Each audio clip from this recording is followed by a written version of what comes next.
Muchas gracias. Muchas gracias por la invitación. Me da mucho gusto estar aquí en la UNILA, estar aquí en Brasil.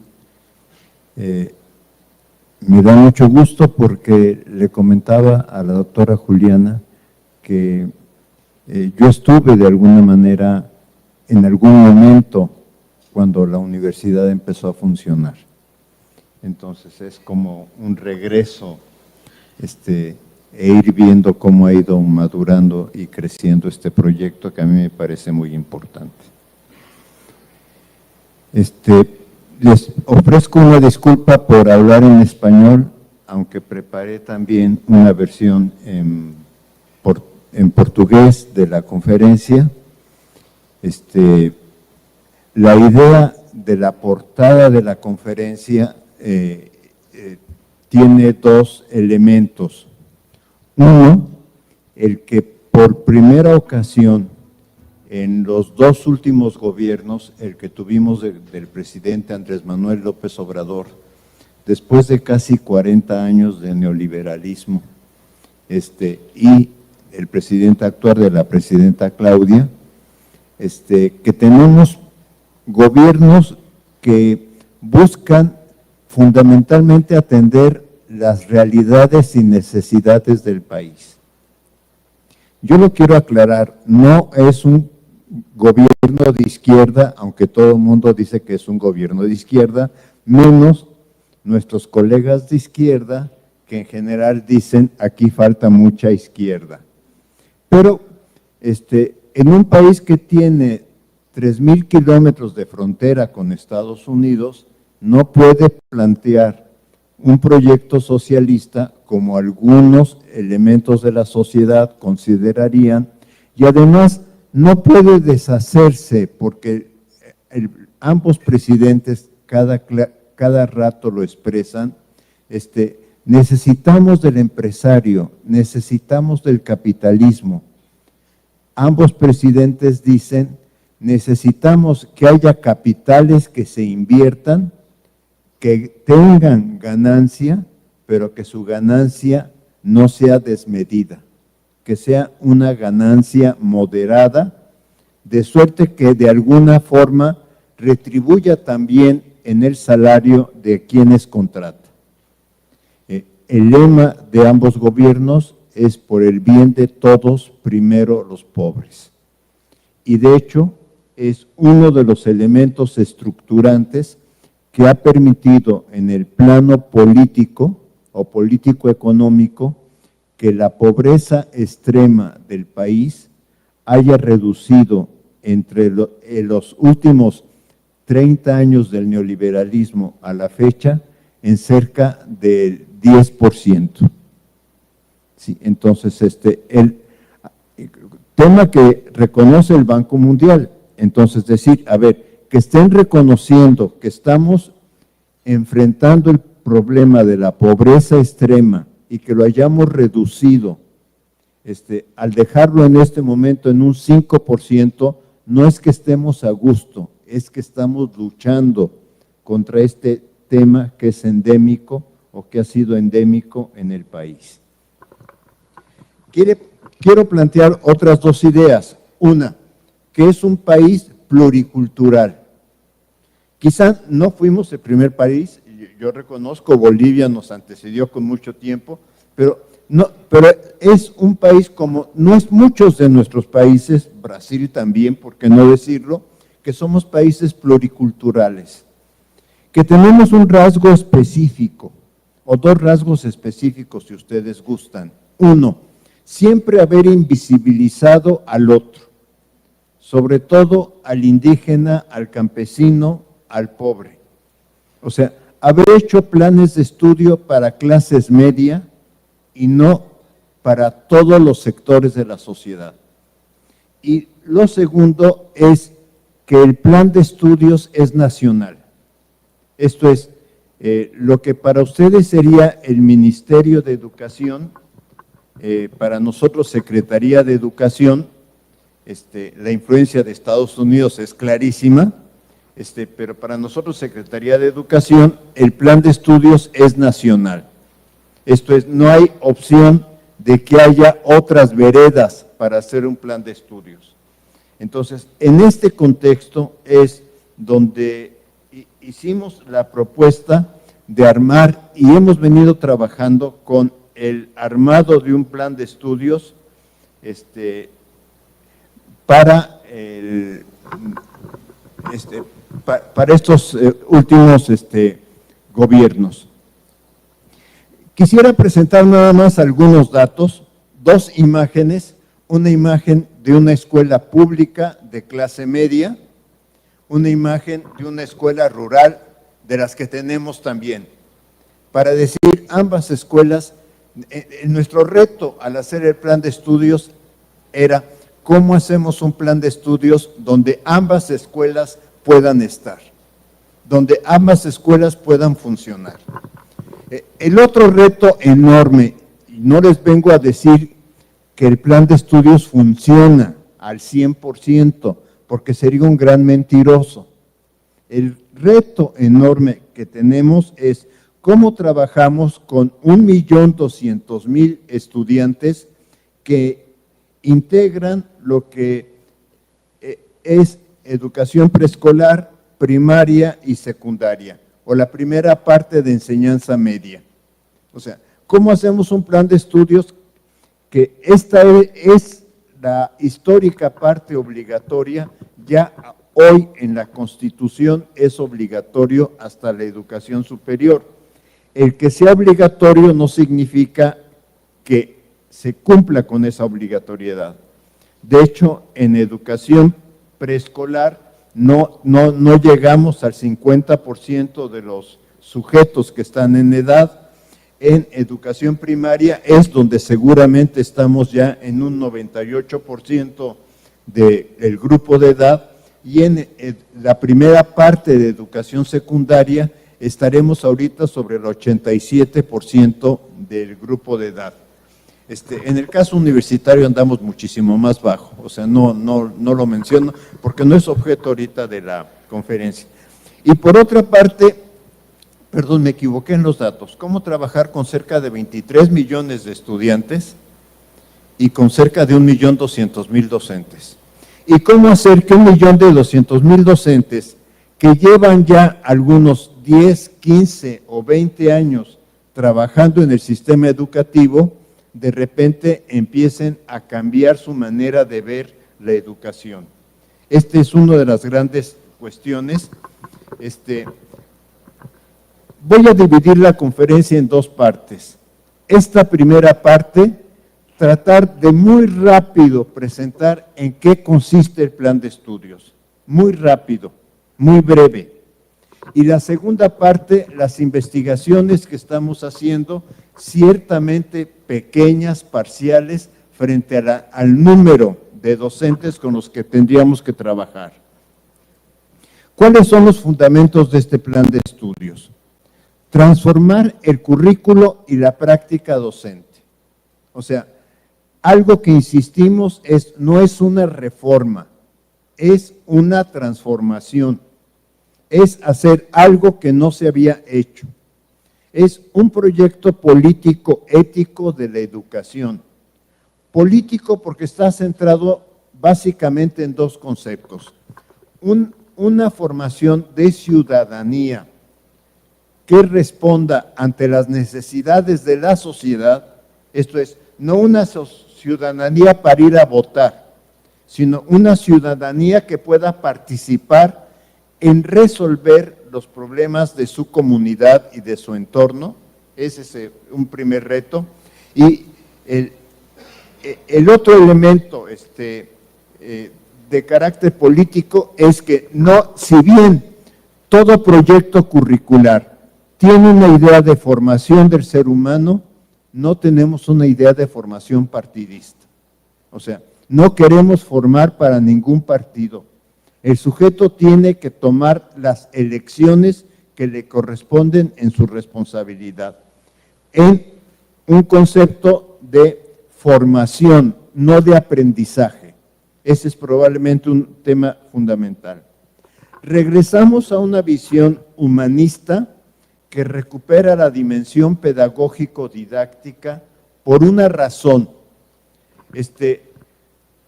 Nuestra cercanía con Estados Unidos hizo que no existiera didáctica propiamente en el país, sino que la didáctica fuera reemplazada por teorías instruccionales o por teorías del aprendizaje.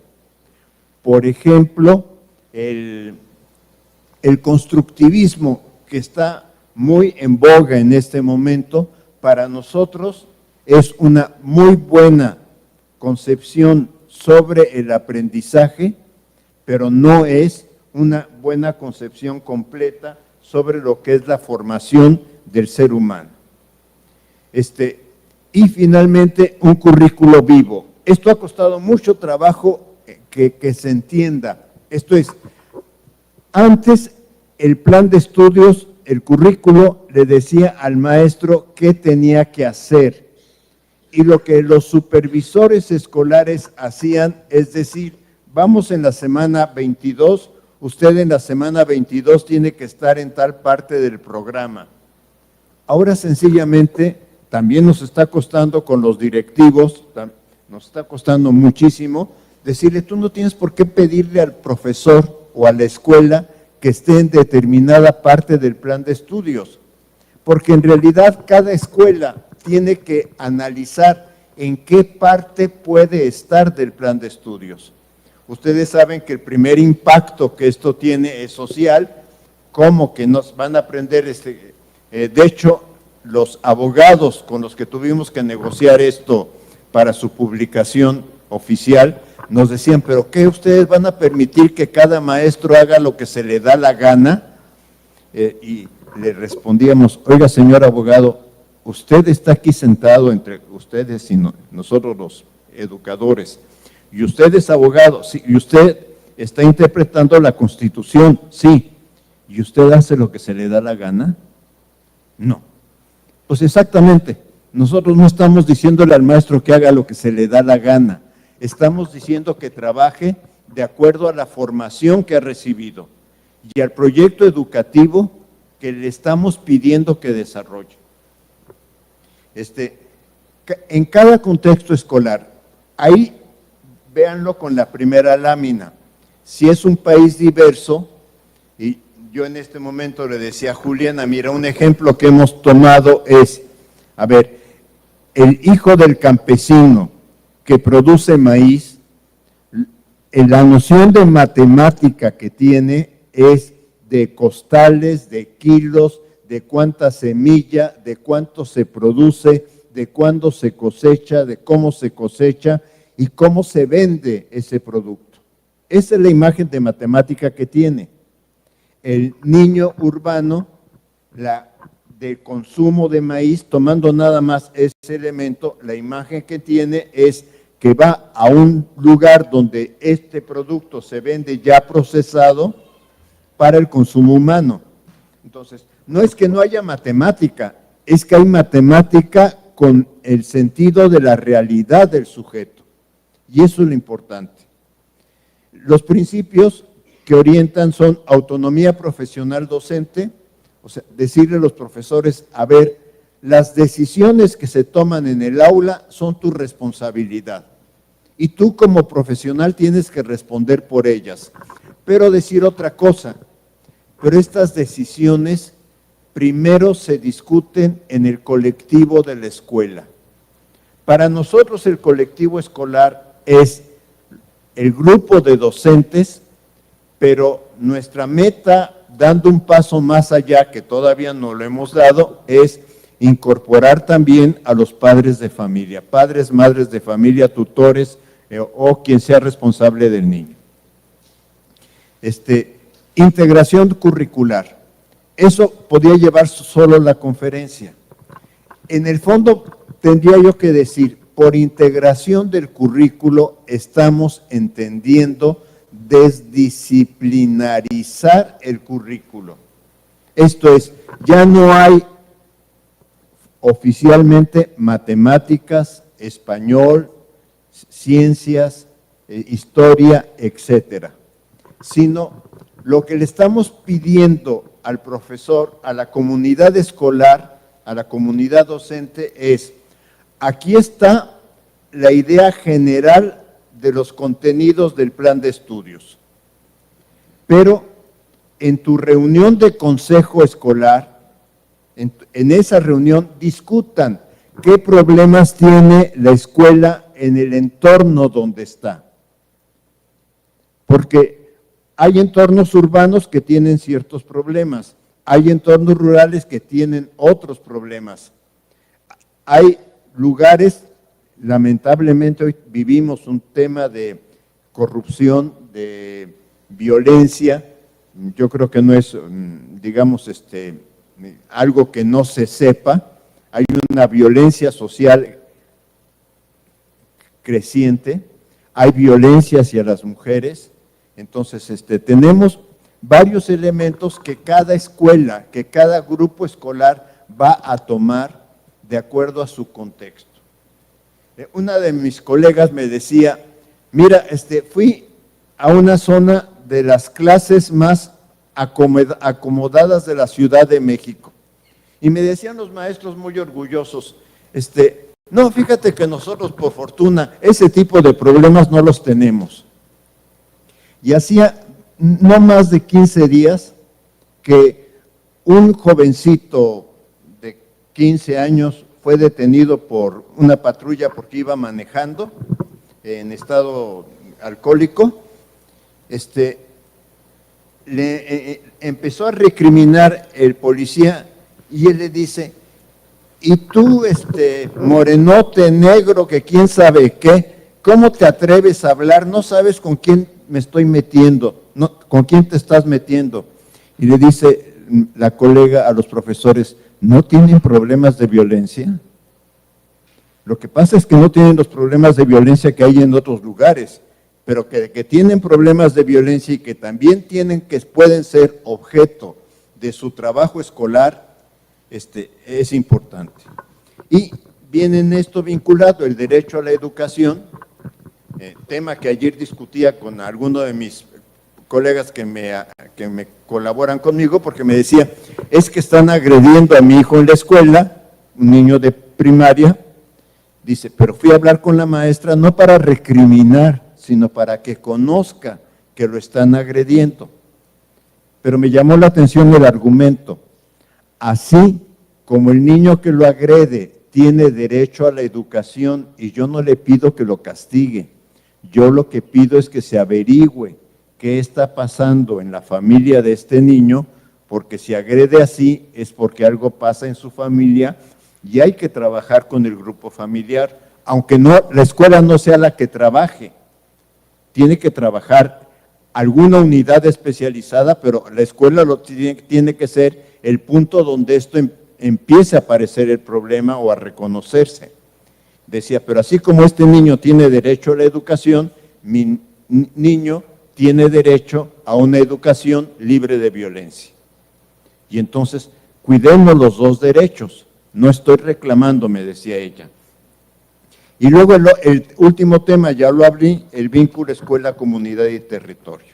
Ya hablé de lo del trabajo colegiado por docentes y entonces lo que plantearía es cómo quedó la estructura del plan de estudios. El plan de estudios quedó en 4 campos formativos, o sea, lenguajes que no es solamente idioma, Ahorita que yo escuchaba la música, yo decía, es que para nosotros, cuando hablamos del campo de los lenguajes, el arte es un lenguaje y las formas artísticas son múltiples. La música es uno de los lenguajes, pero los bailables son otro de los lenguajes, etcétera. ¿Por qué es importante? Porque en general en clases medias tendemos a decir que aquellas formas artísticas, sean bailables, sean fiestas o sean canciones de grupos subordinados, voy a utilizar ese lenguaje, en realidad son grupos distintos, decimos es que es porque son incultos. No, no es porque son incultos. Lo que estamos tratando de defender en este momento es que aquella comunidad de origen otomí, de de origen náhuatl, que por más de 500 años ha conservado ese tipo de tradiciones, ese tipo de festejos, ese tipo de expresiones, detrás de esto hay una historia cultural y que el sujeto tiene que recuperar esa historia cultural. Incluso lo estamos haciendo también con grupos de clases medias. O sea, con grupos de clases medias, de repente, hablando con docentes, les digo, oye, pero sí, tú estás castellanizado, sí, tu papá y tu mamá hablaban castellano, sí, mi papá y mi mamá, pero de repente así, el maestro hablando, como haciendo recuerdos, dice, pero yo recuerdo que mi abuelito hablaba en otomí. Yo ya no lo aprendí, pero mi abuelito lo tenía. Y entonces es cuando le decimos, a ver, ¿en dónde se rompió una especie de cordón umbilical intelectual o personal, donde ya estas expresiones, que incluso las tenemos en nuestra vida, sencillamente nos hemos olvidado? Entonces, parte de los temas de historia es que el niño también recupere las historias sociales que hay detrás de lo que acontece en su entorno. Me decía un colega ahí en Ciudad de México, ya ven, Ciudad de México es como la de Buenos Aires o como la de Sao Paulo, así son macrociudades, ¿no? Me decía, no, acá en esta ciudad ya sí grupos originarios para nada. Y nada más me contestó, y se me quedó viendo y me dijo, oye, ¿y no has ido nunca a un festejo de una parroquia de las que hacen aquí en las iglesias, en ciertos sectores de la ciudad? Lo que pasa es que la ciudad fue invadiendo las pequeñas comunidades, las pequeñas poblaciones, pero esas comunidades siguen conservando sus festejos parroquiales y el santo parroquial define toda una vida cultural, toda una vida artística, toda una historia del por qué esa comunidad ha sido así. Entonces, lenguajes implica recuperar esto, implica otra cosa, que no haya materias de primera y materias de segunda en el plan de estudios. Porque ¿qué pasa y qué pasa con PISA? PISA dice, hay 3 cosas muy importantes: lectura, matemáticas y ciencias. Entonces, el arte, la música, el dibujo, todo eso, pues si cabe en el currículo, pues hay que tenga algunas horitas, pero son así materias de complemento, o sea, es parte. Luego, saberes y pensamiento científico, que es vincular lo matemático con el estudio de las ciencias. Ética, naturaleza y sociedades, que implica esta parte de ciudadanía, pero también de respeto a lo natural, de ver cómo nuestra sociedad ha llegado a esto que llamamos la crisis climática, porque no sabemos respetar la naturaleza, y la forma como la sociedad se organiza, y de lo humano y lo comunitario, que tiene que ver con temas cercanos a historia, a geografía, lo anterior también. O sea, ustedes ven que son campos que integran, con 7 ejes articuladores. Los ejes articuladores, quizá no alcance yo a comentar todos, pero está obviamente el de inclusión, que hacían referencia ahorita en la presentación, de la relevancia de este eje. Está un eje que para nosotros es importante o muy importante, interculturalidad crítica, porque la interculturalidad que tenemos es folclórica. O sea, hacemos un bailable porque vamos a presentar lo folclórico, y no, lo que queremos decir es, detrás de ese bailable, detrás de esa vestimenta, hay toda una historia social que lo ha venido acompañando y que es importante recuperar. Igualdad de género, obviamente, bueno, es un tema que no puede faltar ahorita.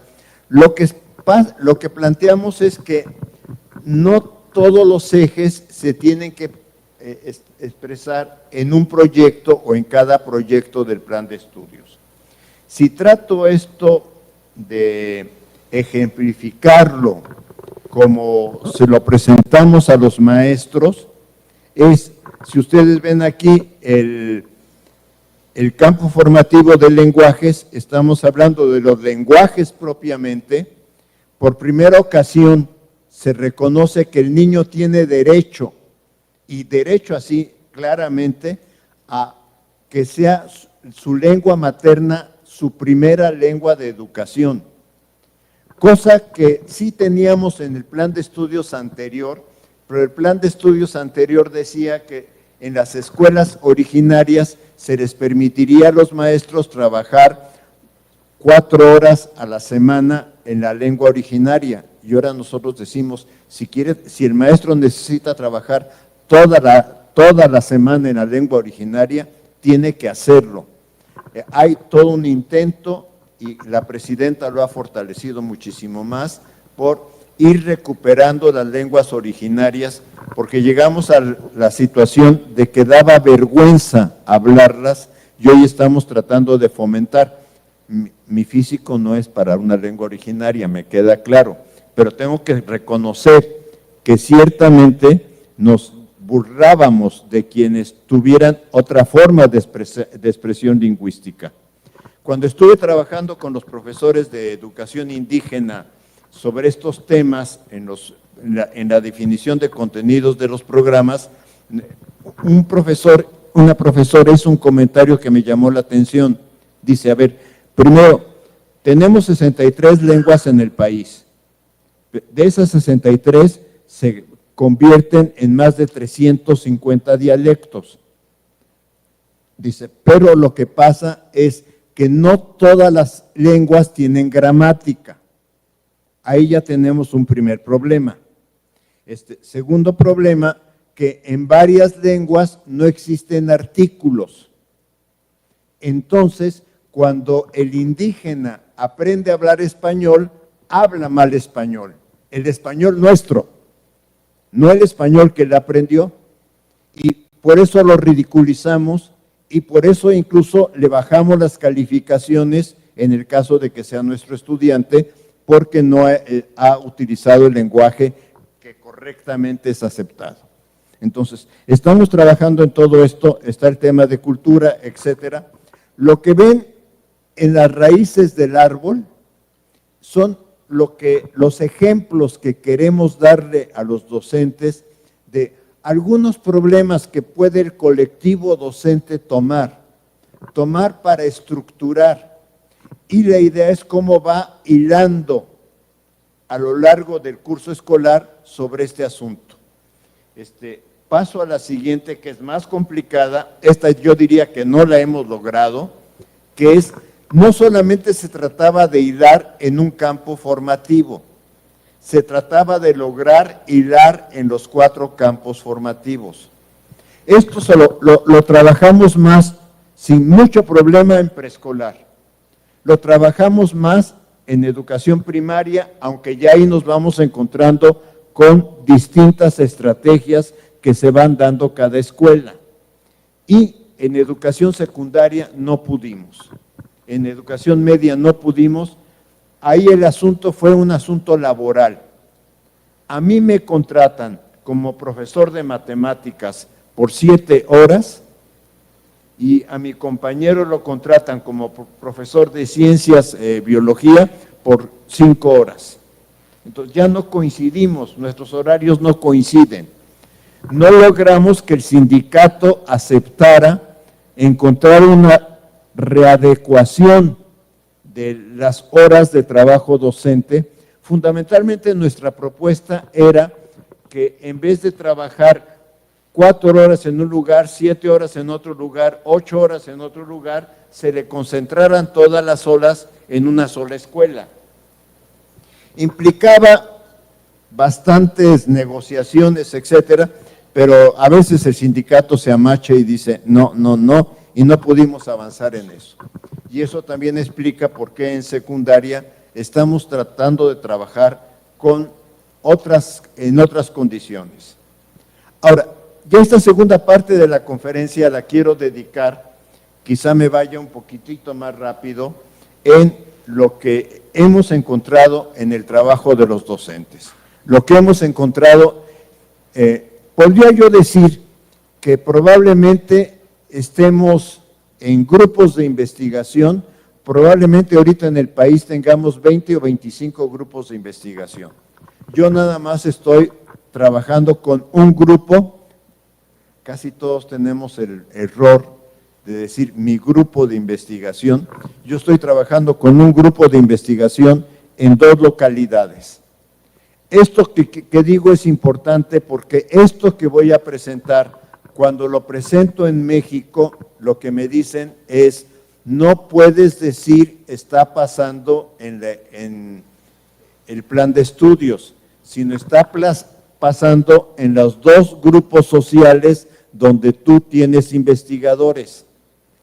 Estamos invitando a otros colegas a que también armen su grupo de investigación, pero como esto es más voluntario, entonces voy a decir, no son datos generalizables, pero me gustan más que los que hace el ministerio, porque los que hace el ministerio son solamente cuantitativos.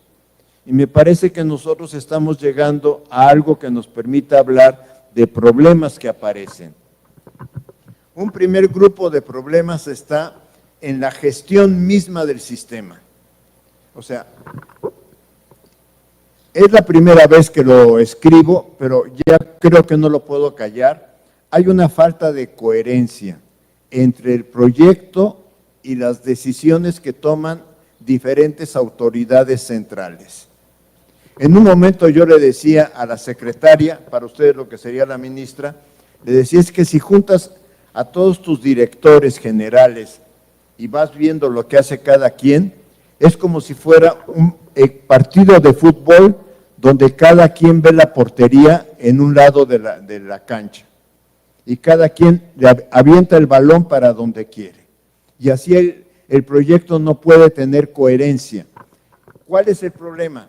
Que si una autoridad da una indicación y la otra da otra indicación, el que queda desconcertado es el maestro, porque dice entonces a cuál hago o a quién atiendo. Si logramos modificar el sentido de las reuniones colegiadas, hoy la autoridad federal, ya aquí ya también hay una pequeña contradicción, hoy como se les llamó históricamente fue consejos, una disculpa,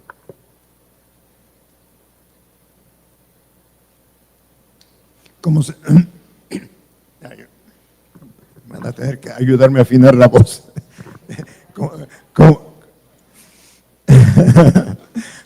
¿Cómo se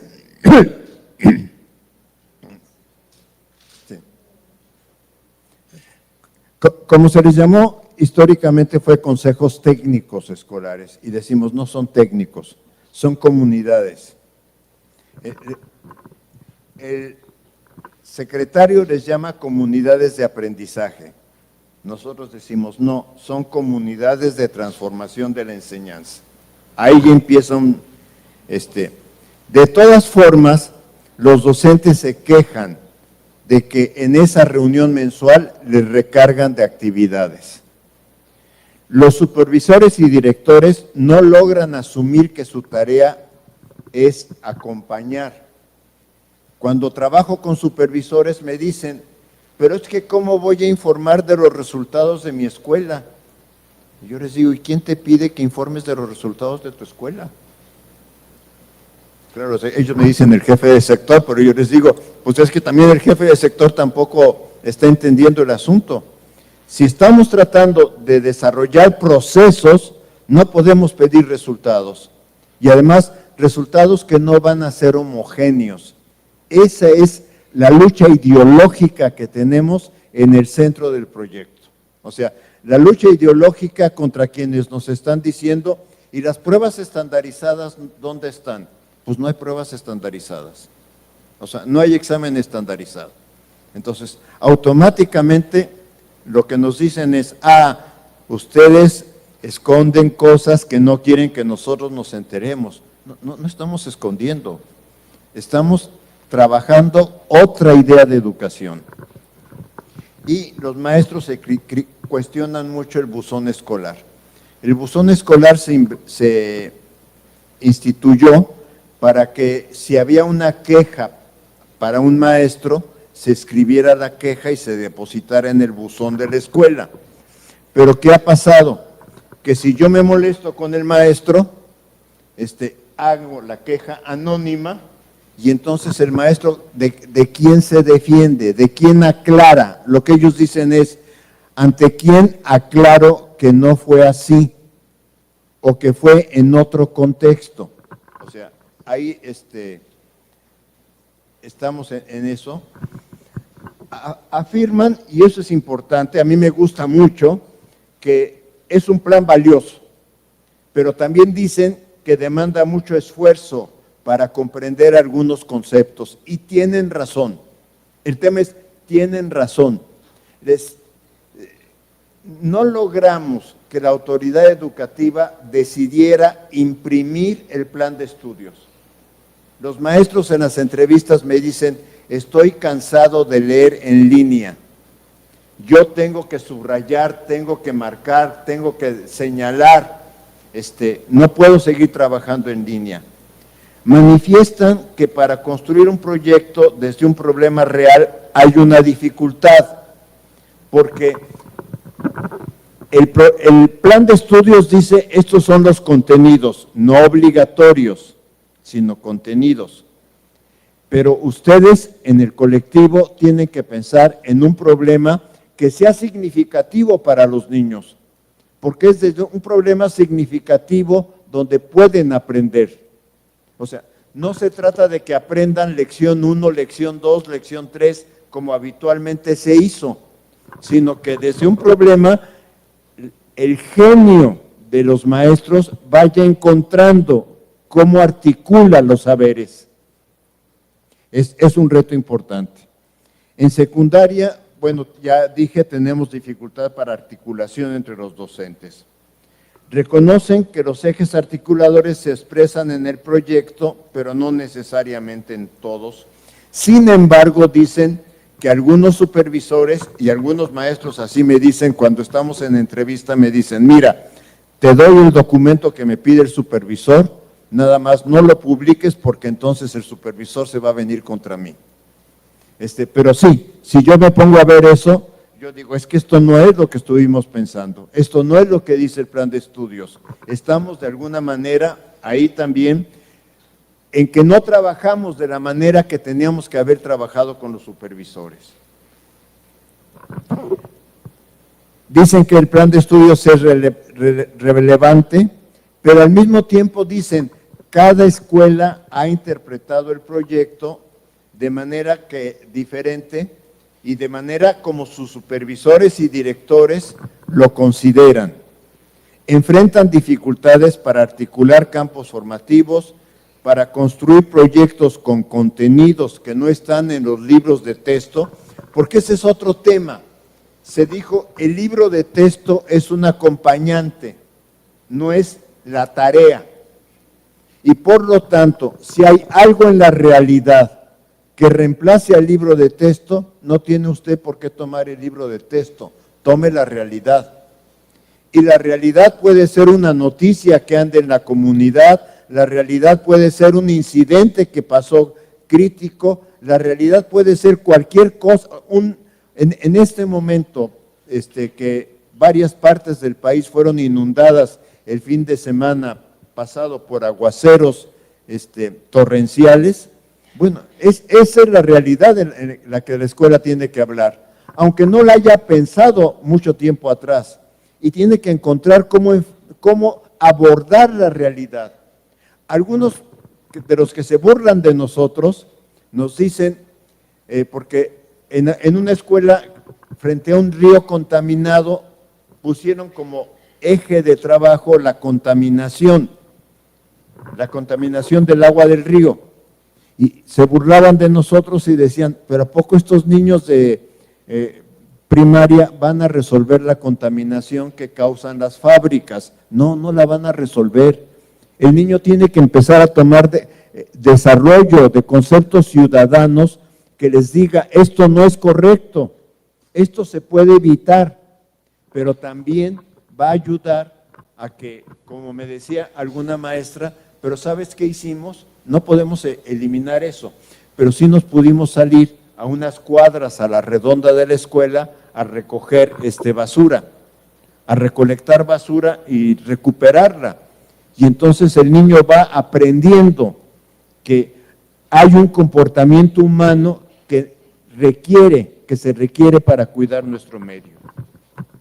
No entienden conceptos como ejes articuladores, codiseño. Me podía quedar aquí también, porque codiseño es una propuesta curricular mexicana. Codiseño no es una propuesta curricular que hayamos encontrado en ningún otro material.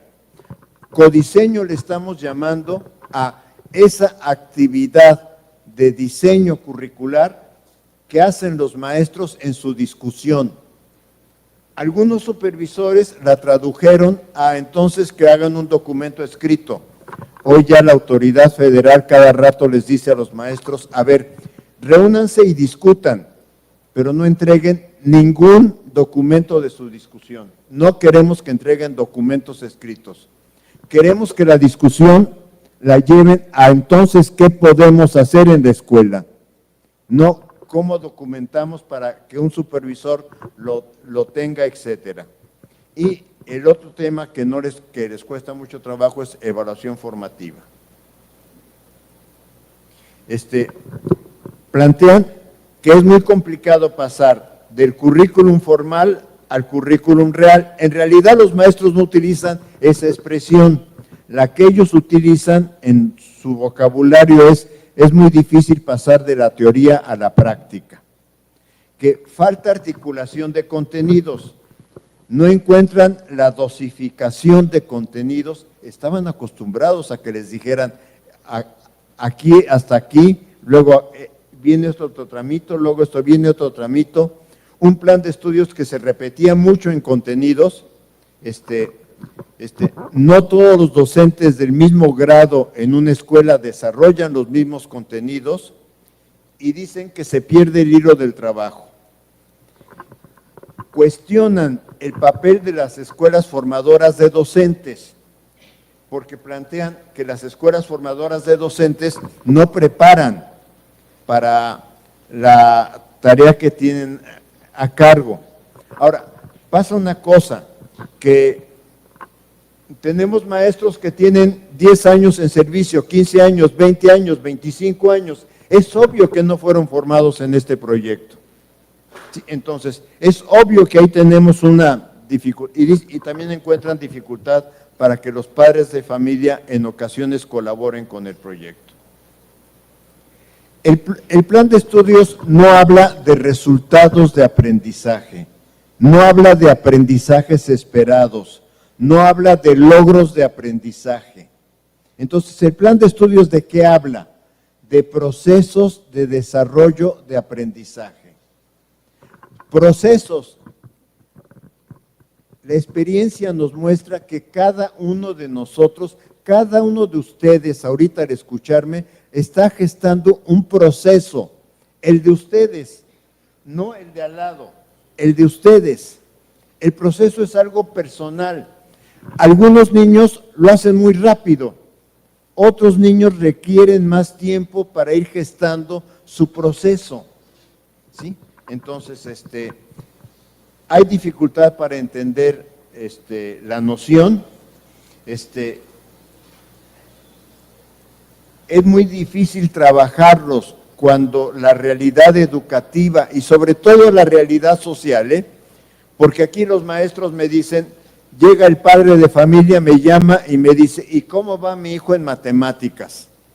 O sea, sí, los papás también fuimos educados y yo digo que fuimos generacionalmente, o sea, nuestros padres, nuestros abuelos, quizás hasta nuestros bisabuelos, etcétera, desde el siglo XIX que se inventó este tipo de escolaridad, fuimos educados a que se obtienen calificaciones y que la calificación es un resultado. Y ahora decirle, fíjate que el asunto no es eso, que el asunto es el aprendizaje, es el proceso, es muy complicado. Y en algunos supervisores les piden que entonces ya que no vas a precisar eso, di cada niño en qué etapa del proceso de aprendizaje va. Imposible hacerlo en 40 niños. Un profesor de secundaria que tiene 400 niños me dice, no, sencillamente no puedo, me doy. Lo único que hago es inventar las cosas. Un término que paradojalmente nos fue muy aplaudido por los maestros, pero que ha costado mucho trabajo, es el de autonomía profesional. Es para no dar crédito, de veras, ¿eh? Primero, porque todos los que hemos pasado por el aula, todos los que somos docentes, sabemos que en el aula tomamos la decisión en ese momento. Sí, yo planeo mi clase, yo no me canso de decir, yo planeo mi clase el domingo, pero el lunes que la voy a trabajar con los estudiantes, ya no hago exactamente lo que planeé. Porque los estudiantes yo pensé que iban a estar en una situación y están en otra. Porque yo mismo, entre la noche que lo preparé y la mañana, y voy reflexionando en el camino a la universidad y digo, ¿y por qué no mejor hago esto? Sí, etcétera. Entonces, los profesores valoran la relevancia del concepto. Dicen, esto es muy importante, porque por primera vez están reconociendo que tenemos autonomía profesional. Miren, una cosa muy burda que digo es, ¿qué pensaríamos de un subdirector de una clínica médica que se parara en la sala en la puerta de la sala de cirugías y le dijera al médico, ¿trae su planeación de la cirugía? Porque si no trae la planeación, no lo dejo entrar. Y yo pienso que eso es lo que le hemos hecho al maestro.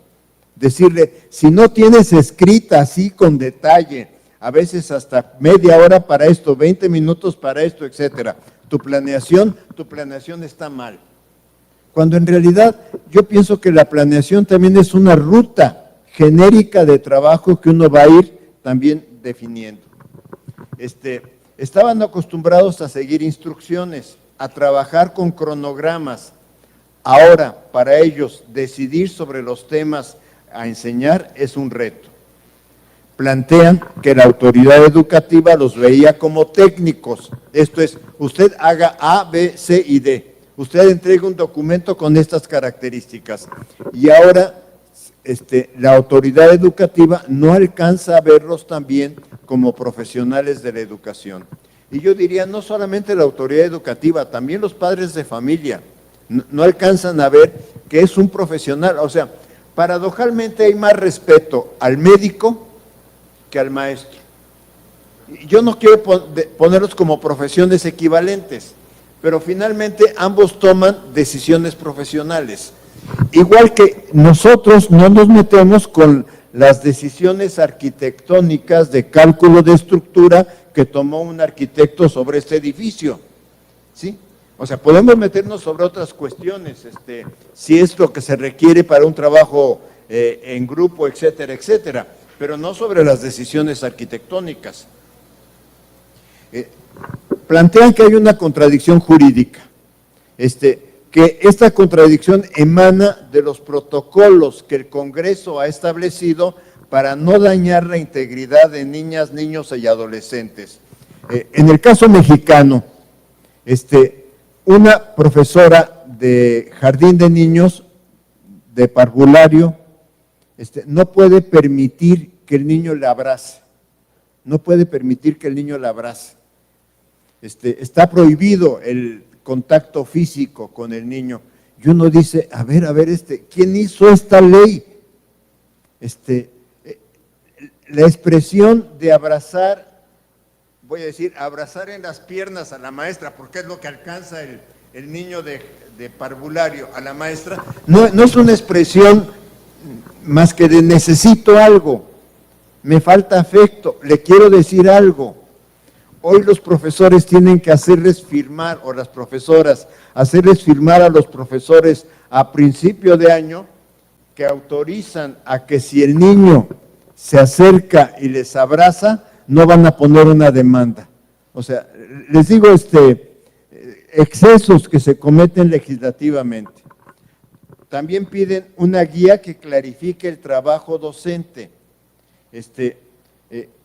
Hay una demanda sobre cómo se trabajan determinados temas. O sea, junto con la guía está la demanda. Hay una crítica junto con esto. Dicen, es que ustedes no nos formaron para este plan de estudios. Hay una crítica en términos de decir, no hicieron la formación adecuada. No es que me quisiera justificar, pero por eso les decía al principio, tenemos 1.200.000 docentes. O sea, no había forma de lanzar el plan de estudios. El presidente López Obrador nos lo hizo saber con claridad. Nos dijo, es que una de dos, o ustedes lanzan el plan de estudios y que se aplique, o el plan de estudios ya no se aplica en esta administración. Entonces, nos puso una especie de límite y dijo, en tal fecha el plan de estudios se aplica en todo el sistema educativo. No hay, y tenía razón, dice, y entonces la formación que no nos dan ustedes la encontramos en internet con los edutubers. Y los edutubers presentan la información que ellos interpretan. Y transformar la visión didáctica les ha costado. Transformar mucho la visión didáctica, porque fueron formaron generaciones en constructivismo, y ahora decir, a ver, el tema no es constructivista, el tema es didáctico, regresa a los saberes didácticos. Evaluación formativa ha sido el otro gran núcleo.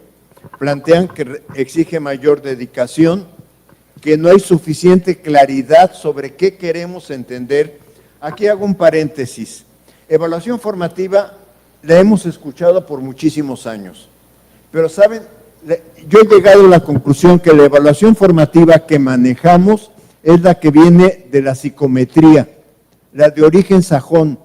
Por eso cuando hacemos una rúbrica, de una rúbrica se puede desprender un número muy satisfactorio, altamente satisfactorio, satisfactorio, etcétera. Eso le ponen un número al rato, sin ningún problema. Entonces, lo que estamos diciendo es, a ver, recuperemos también una visión didáctica de la evaluación formativa.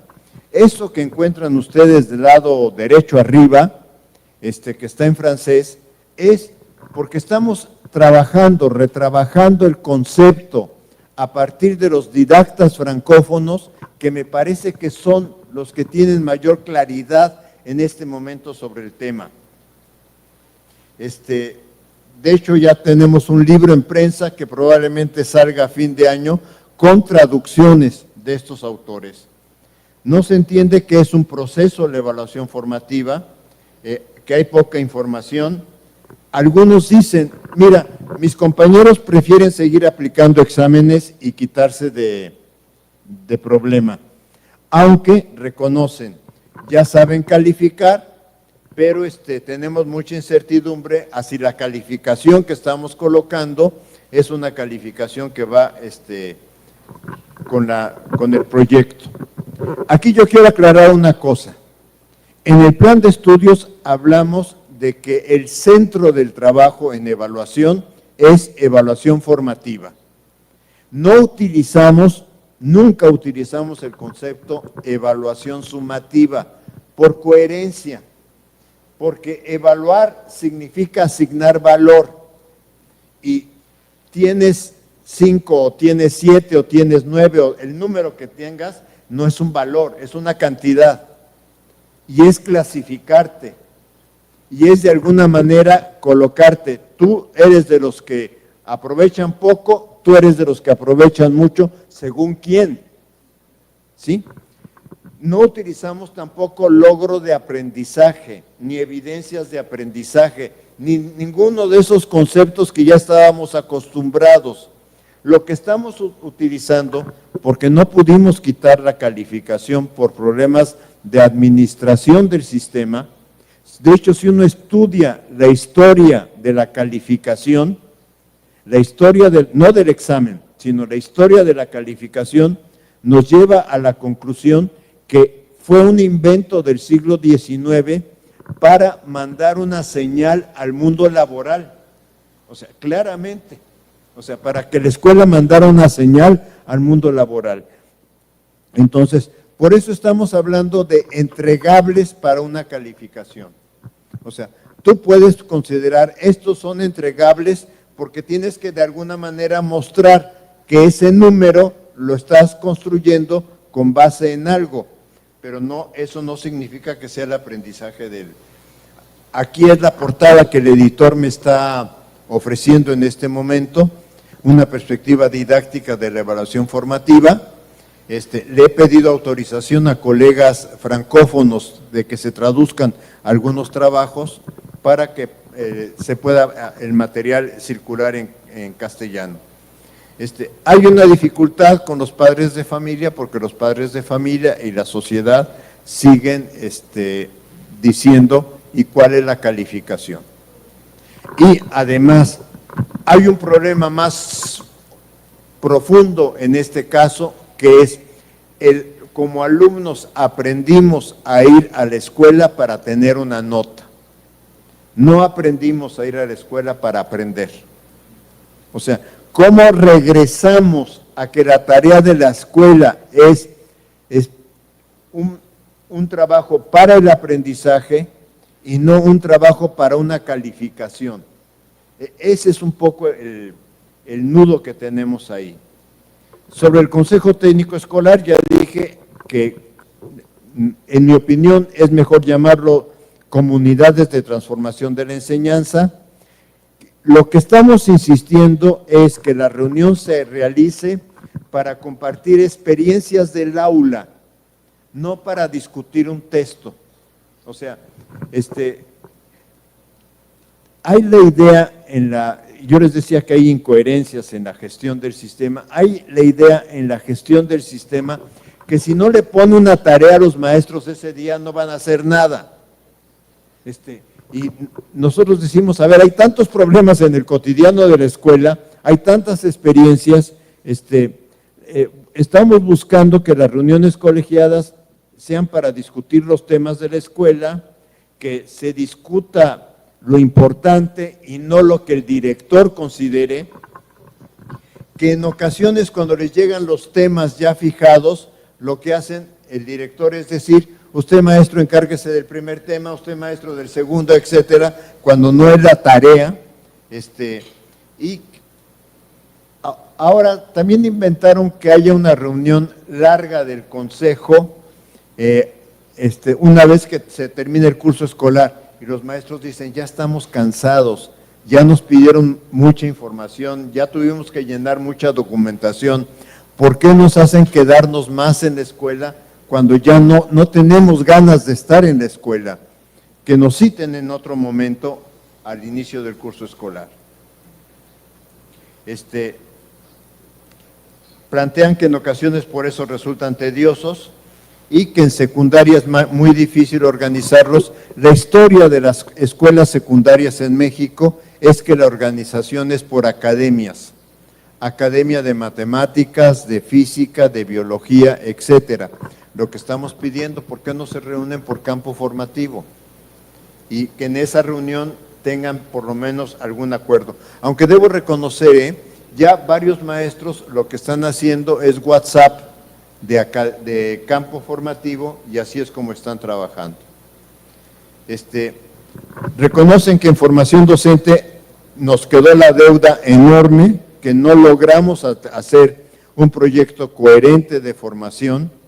Reconocen además que en este momento, como con todas estas perversiones del sistema, de que si yo quiero que me reconozcan y que me reclasifiquen, yo tengo que estar mostrando que soy un maestro que está haciendo las cosas bien. Entonces, entre otras cosas, se les pide a los maestros que cumplan con cursos de actualización de 40 horas o de 120 horas. El asunto no es ese, además de los contenidos de los cursos que yo también critico, pero además no es ese, sino que la Secretaría de Hacienda libera el dinero para que le llegue a la entidad federativa, a cada gobierno estatal, para que le llegue en el mes de mayo.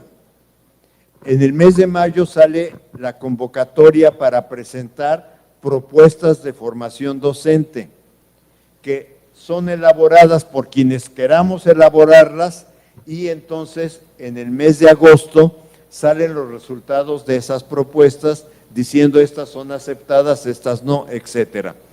Lo cual nos queda septiembre, octubre y noviembre para hacer la formación. O sea, sí, en el fondo son 3 meses. ¿De dónde va a sacar el maestro cuando tiene que cumplir 120 horas? Las está sacando de su horario de esparcimiento.